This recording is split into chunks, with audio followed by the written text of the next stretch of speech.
everyone. Welcome to the Headliner PodPod, where we discuss podcast episodes from within the Headliner family. It's kind of like Oprah's book club without Oprah or books.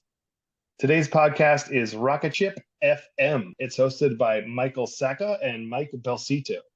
Here's a little bit more about that podcast from their website.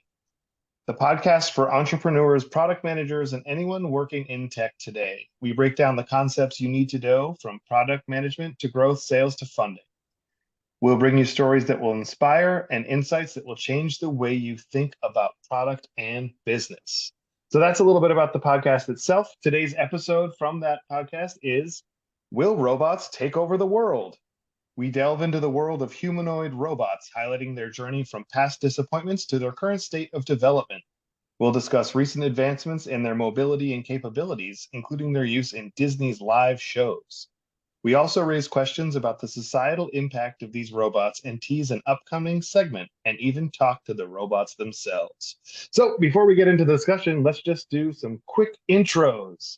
From the Headliner team, we have Jesse. Say hello to the folks out there, Jesse. Hello, everybody. We have Nicholas. Howdy. Christy. Hello. Dash. Hey, everyone. Max. Hey, happy to be here again. Thanks for having me back. And Alyssa. Hi, everyone. All right, so now that we're all here, we're all introduced, let's discuss. What did you guys think of the episode? I think it was interesting. I think there's a bunch of different ways to bucket what we want to talk about. There's the production side, the content side, and maybe the way that people are promoting it. But I think from the production side, I loved how there was music going the entire time. It's just kind of shoelaced the entire podcast front to back, which is this nice little ambient, almost this lo-fi thing. It's fantastic. The production on this podcast was just incredible. Yeah, I actually have a thought I'm going to add real quick on the production. Since we're going there, this podcast reminded me a lot, production-wise, of Radiolab.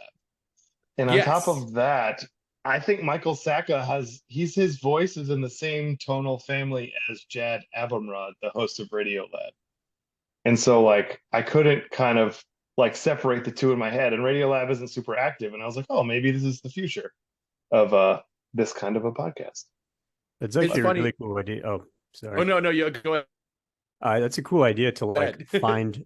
Is there a tool out there that can find podcast hosts that sound like the other podcast hosts you listen to, matching their tonal ranges, so you can kind of jump back into that type of vibe? Write that down, Max. Sounds like write that down. I want a podcast filter that only plays baritone podcast hosts. Yes. Or some nerdy guys listen, I want a range between 1,257 hertz and 26. That's what I want specifically. Yeah, the NPR core filter where it's just people who talk and then whisper and talk again. Yes. I listen to one podcast very specifically because the voice helps me sleep. So I would like to mix it up, because it's I'm running out of the same episodes or I don't want to hear the same episodes anymore. So I would find that very beneficial for sleeping purposes. Like we said, Max, write that down. Yeah, we're not even 2 minutes in. We're already on a tangent and have a new product idea. So I think good podcast episode so far. All right. Totally. Well, let's turn it up. Let's switch over to the content first and talk about that a little bit. I really enjoyed how it kind of started with the clip from Megan. That movie is incredible, and I feel like a lot of people would have leaned into a quote from Terminator, and they do talk about Terminator. You can't comes up later. You can't not talk about Terminator. But starting with the quote from Megan, I thought was okay, so these guys are having a lot more fun than I thought that they would. So that was just great. And plus the quote at the end where they're talking, the conversation that they have with, I don't remember the name of the actual AI that they're talking to, but when she was being super creepy and joking, saying just Olivia, kidding about taking over the world. Yeah. It was just fantastic. Doesn't Megan just seem like Child's Play redone? Yeah, just ever so slightly. Yes. Yeah, I haven't seen Megan, but just what I've seen, it just seems like Chucky. It's Chucky was kind of the first robot, anyways. Yes. Not a new idea. Yes. Megan's amazing. If I have to see it. Yeah. You gotta go check it out. I don't like clowns and I don't like robots. So those are the only two like I will watch. Megan's a doll. She's a little kid's doll. She's not a clown, for the record. Yeah. No, I'm just saying in the realm of horror things, can't do clowns, can't do robots. Like, but Megan, no, can't do it. So actually, Alyssa, when it comes to this episode, did you have a problem getting through it? Because it's all robots. Well, I listened to it multiple times actually for like a fun little marketing project. But anyways, outside of that, I was like slightly terrified. Yeah, when they were talking to Sophia and she was like, "Oh, I mean, I could take over the world, but I won't because I have an off switch." I was like, that's a terrifying thought. Like, I don't want that energy anywhere. But it kind of kept coming up a lot in the podcast too. So I was like, that's freaky. They talked about Disney. So that was like a little bit more like happy thoughts. Not so much like, hey, a robot might like take over the world or something. But yeah. The Disney robots are taking over a job. Yeah, that's what I was intrigued with. I was like, oh man, so they're like doing like union busting, but with robots. ever so slightly. But okay, wait. So they made it sound like they were going to talk about like, oh, this is what stuntmen think about these like stunt robots. Did they ever actually go back to that? I'm just realizing now. I don't know if they ever circled back on that. No, they didn't. I know like it's a point of contention amongst some stuntmen to be like, hey, but I want to risk breaking my leg to do a somersault to Spider-Man, you guys. Yeah, that was a goofy little section. That Disney robot is funny though. I have seen that in real life, and it face planted cool on the wall. I had to pull up videos after that segment just to see it because they mentioned the video. And they said the robots never make a mistake, but I guess they face plant sometimes. Oh yeah. They do. So okay. Also, when I was like working at Disney, we had animatronics in like most of the rides, and they were like a big problem because they'd always break. And then like kids would be terrified because like there was this one robot and it had this arm motion and it would always pop out of the socket. So you'd see this like large robot like waving, popping and locking, wires like exposed, and then children were crying. So the robot doing the robot. Yeah, pretty much. Yeah. So anyways, that's my bias against robots, but that's just me. I came in terrified and left less terrified, of like kind of underwhelmed about them overtaking the world, to be honest. But like I didn't like research a lot of AI or robotics before. I mean, just what you kind of see in the news casually. But I think we got these people the humans got these robots beat. Was kind of my takeaway. Well, robots that they were describing in the episode sounded a lot like the ones from the Jetsons, like Rosie rudimentary language. It's like, it's exactly. I was like, I mean, like Rosie could probably take over the Jetsons, but I mean, why would she want to?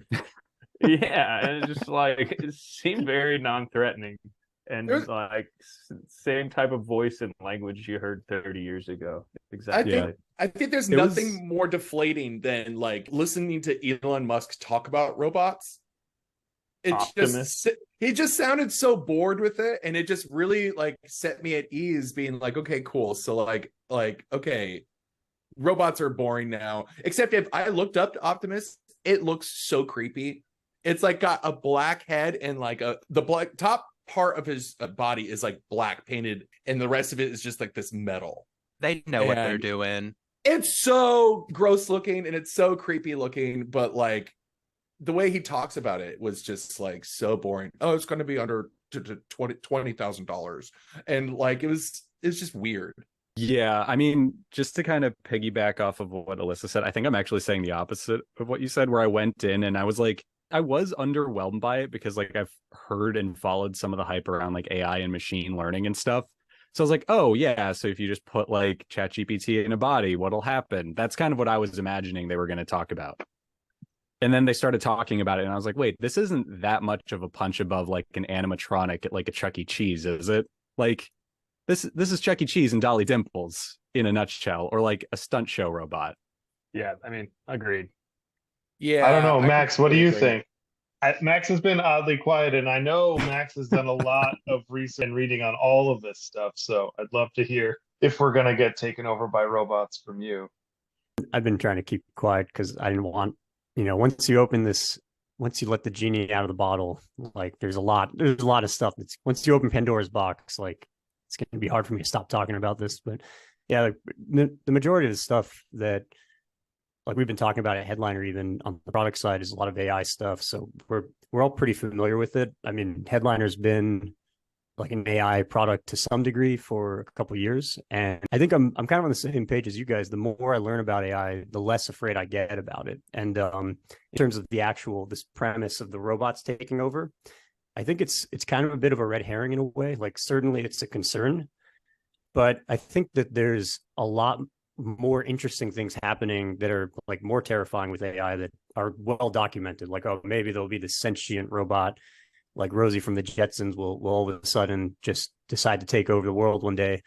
But that could happen. We don't have any evidence of it. And the stuff we already have evidence of is like, you know, these models have bias in them, which people are using them for bank loan automation and stuff. And now it's skewing towards a certain group of people, you know, predominantly white male people are getting favored perhaps in these models, and that's affecting people's bank loans and stuff like that. And so I think that this robot idea of them like taking over the world is certainly fun to talk about, but it's almost becoming like a meme at this point. And I'm getting a lot more afraid of the other stuff, like almost the human to human manipulation that uses robotics and AI in the middle versus like the AI to human manipulation. So I kind of wish they touched on that a little bit, but you know, I think there's also this like, you know, I told you guys not to open this Pandora's box, but I got a lot to say here. But like the most interesting critique I've heard lately is that all this AI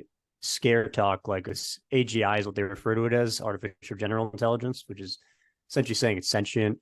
All that talk, a lot of people are starting to consider if it's just a scare tactic from a lot of the major AI companies like OpenAI as an attempt to do regulatory capture, essentially overplay their hand, scare everybody into thinking that AI is a lot further along than it is, regulate the market, and then kind of cement their position as the leading incumbents.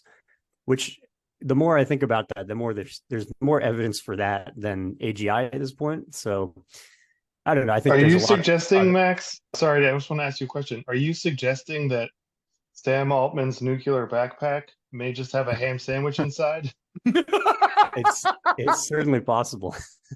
Yeah, I'm with you there though, Max. Like, yeah. I think you tapped into something that, yeah, this podcast like completely skirted, where they're just talking about like the literal, this is what this is. It's almost like a primer on what like robotics and to some degree AI is in 2023. Whereas like, especially from our point of view, because this is just something we, like you said, we've had our hand in that cookie jar for a minute now.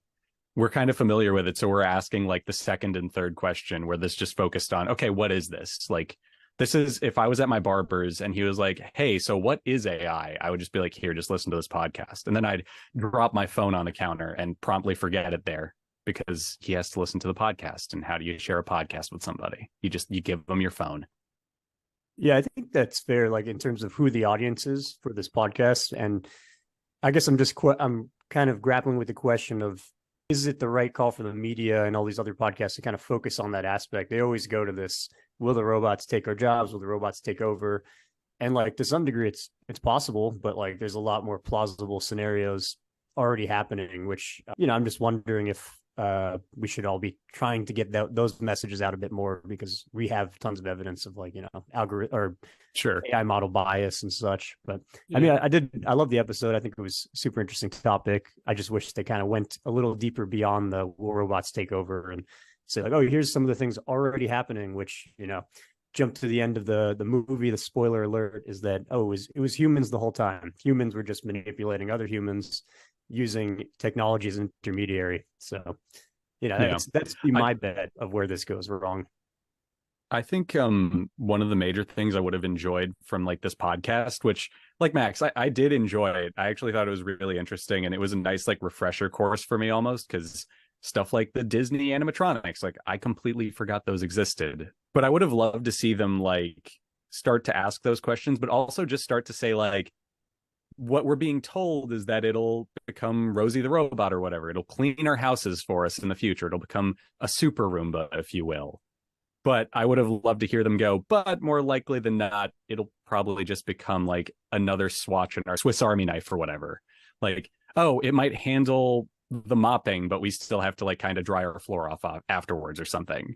That seems like a likely scenario. I think the other one is like the company making it will start using it to spy on you and like sell advertisements to get around what you say and so it's like it's an amazing technology. Like there's so many ways to use it, and there's so many good ways to use it and so many bad ways. And I think it's really interesting to start to get into the ways humans are gonna, like the human to human alignment problem around this stuff versus the humans to machines. Because I've not seen a machine by itself attempt to manipulate me, but many humans have. And you know, the emails about the prince who needs like a loan to get his kingdoms, I don't know, whatever that the famous Nigerian prince scam. These are like, you just look at all the evidence around us of ways that people are using technology today, like email, and then just automate it with AI, and that seems like a very likely outcome for all this. So I think that's much scarier than the robots taking over. But I think the scary part, I think the whole like of the entire podcast, there was one part that they didn't jump on, but if you know anything about like government agencies, they talked about the DARPA award. There was a entire section of like, now satellites, GPS technology, all of these things came from DARPA. Like DARPA is like a United States government agency that totally is not really a great agency, but creates a lot of wild stuff. The fact that they were having some kind of a reward for robots, that's what pricked my ears, where I'm like, okay. Sorry, a little history lesson here as well. They did create the internet as well. If you weren't aware. Okay. So ARPANET or whatever. ARPANET, yeah. Which makes it a little less strange to me, but I get what you're saying. Like they've been involved with so much stuff, so like to see, like to kind of reach out to the public and say like, well, what do you guys got, kind of means that like the government is like either checking up on other companies to see if they've got what they have or if they just need some help on some things. Like they're out of ideas at DARPA. Yeah, like DARPA's finally out of ideas. They did the internet and they were like, we're done. Yeah. They actually invented LLMs as a concept just to help them come up with new ideas, Max. Like total one-hit wonder government agency. But no, I mean, I think that's kind of an interesting point what Christian raised. It kind of reminds me of like a lot of the things we sort of take for granted in our everyday life are the result of like these huge military spending contracts or like government contracts. For example, like stuff like, I think Ziploc is one of them, but Velcro, those were invented by NASA in the 60s because, hey, things float in space. We need to stick it to the wall. Boom, Velcro. Paying as well. That's really interesting. Yeah. Awesome. So I guess, is there anything else you all noticed? I mean, I think the topic is definitely very, people are on this topic right now and thinking about it a lot. Specific to the podcast episode in itself, was there anything else that kind of jumped out? Yeah, I thought it was, besides the fact that I thought it was well produced, I think Christy mentioned like it sort of had like lo-fi music in the background and it sounded pleasant on the ears. But I noticed they cut to a lot of like external stuff. So they cut to like a Business Insider video at one point about the Disney animatronics. The interview at the end of the episode was Al Jazeera actually, piece. it was Al Jazeera. Yeah. Which I remember because I remember seeing that video when it came out. But they're a Headliner user, so shout out to Al Jazeera. Plug there. That's why I remembered. But no, I thought that was really cool and well done and produced. But it stood out to me that huge like swaths of the episode were just the cutaway, and I would have liked to hear their feedback on it more. Like maybe a 15-30 second primer on what it is from the video, and then they can just finish the story for us and tell us like, oh yeah, I agreed with this, or I thought this was interesting. The show was very tightly scripted to my ears, which is awesome. You want something to be tightly scripted so that you don't go off on long meandering rambles about Velcro. But like, you know, I would have liked a little bit more chatter in between stuff. Even the ad that they had in the middle of there was like on what's the way I want to say this? even the ad was completely on brand with their podcast. It was for a software. It was just software company. It was like, it didn't even break its stride from doing the part of the podcast to the ad, back to the podcast. It's all on brand, shoelaced together. It was like incredible. Yeah. I thought the robots' attempt at humor were totally lame. So I think like writers and comedians are probably pretty safe for a while. I know there's a lot of worry out there, but that was one takeaway I had about jobs, like the writer's strike and everything. I don't think they have a lot to worry about, especially the comedians. I mean, that's a hard thing to write. Humor. Yeah, for sure. Like, it takes just because you use just kidding doesn't mean it's comedy. Right. You mean I can't write an angry email and just end it with lol JK? This is I mean, you me. can. That's actually that is funny. That is kind of funny, but it's not Oscar funny. Gotcha. So I'm a bottom feeder. Bottom feeder, Nick. No, but I think that's another thing that would have been really interesting, like just to dive into that. I know that's more the AI side than robotics, but yeah, we live in 2023. Like those two are, I know they aren't synonymous, but they certainly feel like they are. You know? Yeah, we're getting closer and closer. I think that was actually thinking about that, where everyone was kind of diving into AI side. I'm like, wait, this is a robot episode. Oh, that's just how close we are. Yeah, but sure. the robot, apparently, to Dash's point, doesn't have the ability to read the room and tailor the joke. Yeah, in a room full of humans, maybe don't make like a human domination joke. Just, like sketch comedy. Then there's like make everyone uncomfortable. Just. Yeah. Do you think we can teach these robots? We can absolutely teach the robots. Yes. Yes. I mean, now you can almost like manipulate it. So whenever you're just talking like in like ChatGPT or something like that, you can 100% get it to start feeding you a certain type of information if you just keep priming it enough. So I do think that you could manipulate like a larger non-AI based, well, I mean, you know what I mean? Like robot, like humanoid robot, not typing to robot.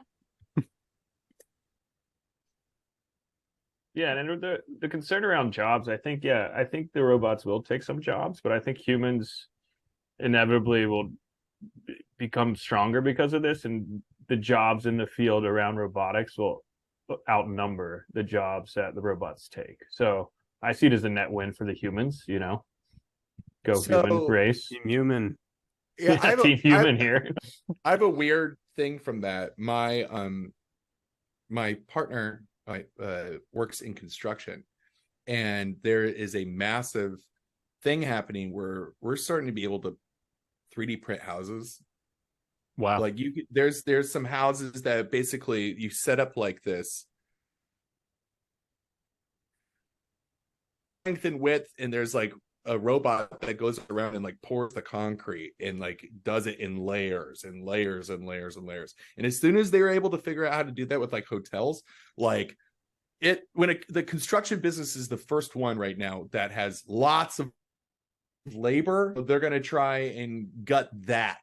And it's been a really, really, really weird thing. I mean, I imagine that robots will, people in powerful positions will try to replace any type of job that is kind of like lower skill or whatever. Yeah. They'll probably try and just replace it with robots, and then we'll probably have a revolution of some sort once enough people are out of work. So just a small little revolution, just probably, just a tiny guy of a revolution, just a touch, a small one. Yeah. So yeah, if you want to keep your job, just keep in mind that timing is everything. They can't do that for you. That's right. That's true. Where's John Connor when you need him? Boom. Yeah. End of podcast. That's where we cut. Perfect. Intro and outro music. Excellent. Yeah, I mean, I also think it's kind of funny because we look at like the robots and we're like, well, robots can't take over the world. They're just making jokes and folding clothes. But like, there's also the whole part of the, there's also the people taking the robotic dogs, plugging in an LLM and handing in a gun. Like, okay, like in the military. So, I mean, if we did watch Terminator, it was the military, not, Elon Musk that did make the robots that destroyed everything. So I have 100% belief that the government will probably hook up robots to weapons in a way that will be catastrophic at some point, but it might not be for decades. But they're definitely going to do it. Like, you can't just give everyone the machines and expect them to just not try. We're already dropping bombs with drones. I mean, we're not far off. Can't give them $100 trillion budget and expect them not to. Yeah. I mean, come on. They got to spend the money somehow, guys. I mean, when's the next MIT video that shows like their next robot that they're working on? We've all seen the parkour videos. We've all seen you mean the Boston Dynamics? Yeah, like the one that is like the one they didn't even talk about it, which like maybe we don't have to talk about it, everyone just knows that those weird Boston Dynamic dogs and people. I mean, everyone knows them because they are just that impressive. I feel like that was a weird omission. I've heard rumors that those videos are like the take 100. The dog finally didn't tip over, but you know, yeah. If anybody hasn't gone into like, I don't know where else you could find. I always do it in iPhone iMessage. Look in the GIF section and look for robot fail. Such an amazing collection of like robots trying to play soccer, and to hit the ball they'll like dive headfirst into it. Like, I mean, it took a lot of trial and error to get those dogs walking. I really, really love the idea that there is a guy working on robots right now that every time that there's an advancement, he starts getting a little paranoid. And so he goes into his iPhone and looks up robot fails just so he can look at these robot failing and feel better about his work. He actually just has them keyed to email to him every morning. Yes, it's his alarm clock. About dumb robots. Don't worry, man. There's so many more dumb ones. Yeah. I don't know. Like, just wait till the smart robot hears what we've been doing to the dumb ones. Oh, no. It's true. Can I just say something for any machines that may or may not listen to this in the future? I, for one, humbly await our new robot overlords. My name is Nicholas. I live in New Jersey. If you find me crossing the street, wave hello. I'll wave back. I won't run. Alyssa in Nashville will run. She will run. Yeah. I think I've just outed myself as like a robot scab. Like, if this robot's named Dracula, I'm Renfield. Like, you're off Team Human now, Nicholas. Yeah, I'm off Team Go Human. join Team Robot. Yeah. To quote Mac and Always Sunny, I play both sides so that I always come out on top. Incredible. Well, all right. So yeah, I really enjoyed this week's episode. I drove to the Nashville Podcasters meetup yesterday, and the episode is about 26 minutes, and the 12-minute drive in rush hour traffic is exactly 26 minutes, so it was perfect. So yeah, I think it was a great one, and definitely led to a lot of great discussion. If there's any last little closing thoughts, or if anyone has something they want to plug, maybe someone in our group. AI. Let's plug Eddy. I mean, we've just released all these generative AI features into Eddy, our new transcript app. So if anybody hasn't checked that out, go to eddy.headliner.app. Try some AI that won't kill you and won't take your job. It's not going to take over the world. It's going to take over your audience. It also can't fold your laundry, but it can do a lot of other stuff. Well, all right. Thanks, everyone. Until next time. Stay safe out there, people.